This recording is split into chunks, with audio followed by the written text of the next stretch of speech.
Science का chapter sound. First of all we see what is sound. Sound is a form of energy which gives sensation of hearing.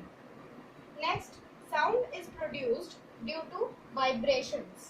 Sound is produced due to vibrations. Next, अब next topic आता है हमारा human ear. Human ear में होते हैं आपके 3 part, outer ear, middle ear और inner ear. Outer ear का ये जो पार्ट होता है इसको हम कहते हैं पिन्ना. उसके बाद ये एक कैनाल जारी होती है, इसको हम कहते हैं ईयर कैनाल या फिर ऑडिटरी कैनाल भी कह सकते हैं. उसके बाद ईयर ड्रम आता है. ईयर ड्रम जिसको हम हिंदी में कहते हैं कान का पर्दा. फिर वहाँ से साउंड वाइब्रेट होके ये 3 बोन्स में जाती हैं, जिन 3 बोन्स को हम कहते हैं ऑसिकल्स, जिनका नाम होता है एनविल, स्टिरअप और हैमर. उसके बाद आता है आपका ये कोक्लिया.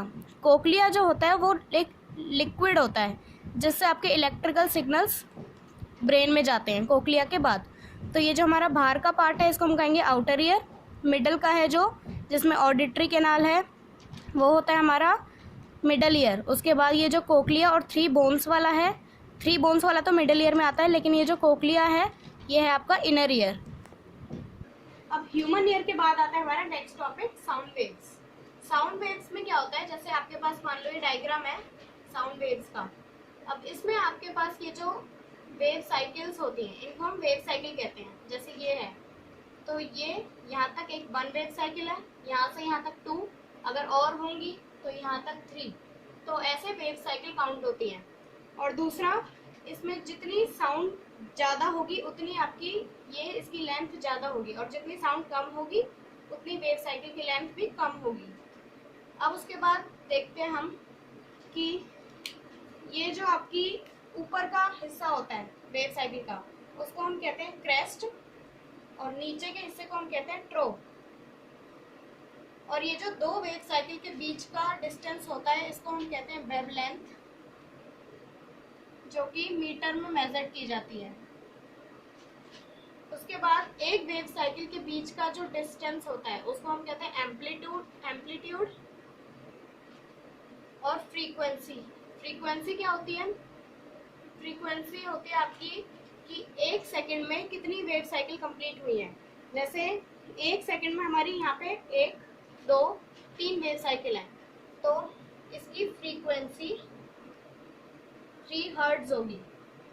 3 हर्ट्ज. और जो फ्रीक्वेंसी होती है आपको याद रखना है हर्ट्ज में मेजर की जाती है. 3 हर्ट्ज. 1 सेकंड में 3 वेव साइकिल है तो 3 हर्ट्ज. 1 सेकंड में 5 वेव साइकिल है तो 5 हर्ट्ज. ऐसे 1 सेकंड में 10 वेव साइकिल है तो 10 हर्ट्ज. अब देखिए जो आपकी साउंड होती है वो सॉलिड्स में सबसे ज्यादा ट्रेवल होती है, हाईएस्ट. उसके बाद लिक्विड में, मतलब सॉलिड से कम लिक्विड में हाईयर, और सबसे कम गैसेस में स्लोअर या फिर स्लो.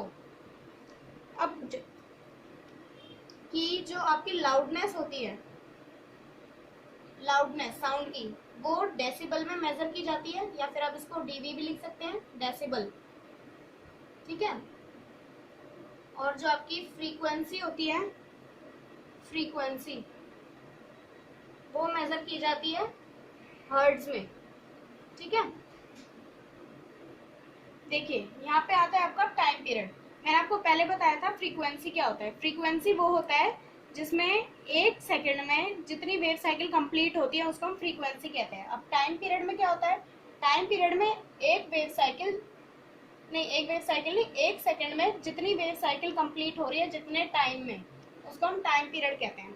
अब टाइम पीरियड निकालने का फॉर्मूला क्या होता है, time upon number of oscillations, और फ्रीक्वेंसी निकालने का number of oscillations upon time. मतलब as you can say time period and frequency are both reciprocal to each other. अब नेक्स्ट टॉपिक आता है हमारा ऑडिबल एंड इनऑडिबल रेंज.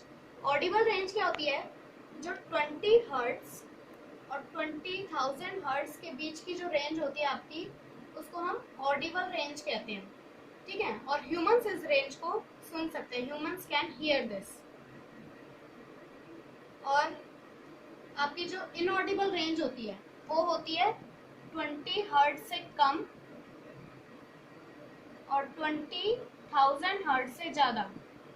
ठीक है. इसको हम इनऑडिबल रेंज कहते हैं. जो कि एनिमल्स सुन सकते हैं, ह्यूमंस नहीं सुन सकते। एनिमल्स जैसे कैट, डॉग, काउ, ठीक है। अब हम देखते हैं इसमें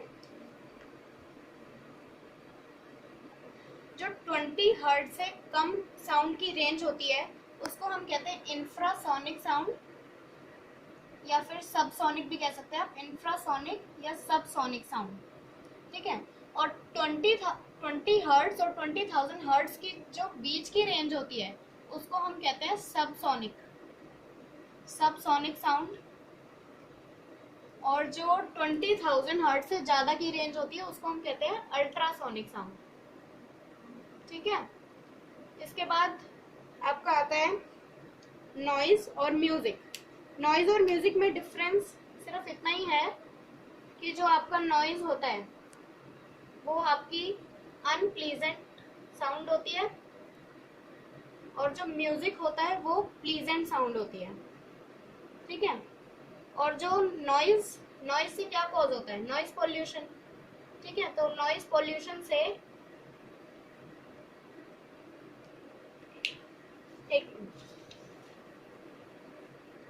देखिए बाय मिस्टेक मैंने यहाँ पे सबसोनिक लिख दिया है। जो 20 और 20,000 के बीच की रेंज होती है उसको हम सोनिक रेंज कहते हैं।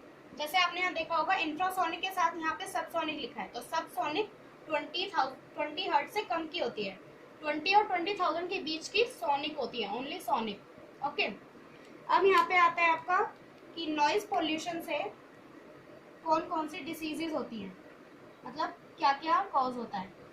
जैसे इंसोमिया मतलब नींद ना आना, लैक ऑफ स्लीप। हाइपरटेंशन मतलब ज्यादा टेंशन ले लेना। और एंजाइटी मतलब भी नींद ना आना, ठीक है। तो ये सारी हमारी diseases caused by noise pollution. अब नेक्स्ट टॉपिक आता है हमारा hearing impairment. Hearing impairment, what is hearing impairment? Hearing impairment मतलब होता है कि किसी पर्सन की हियरिंग एबिलिटी डैमेज हो जाती है और वो ढंग से सुन नहीं पाता। It means, hearing ability means that a person has damaged his hearing ability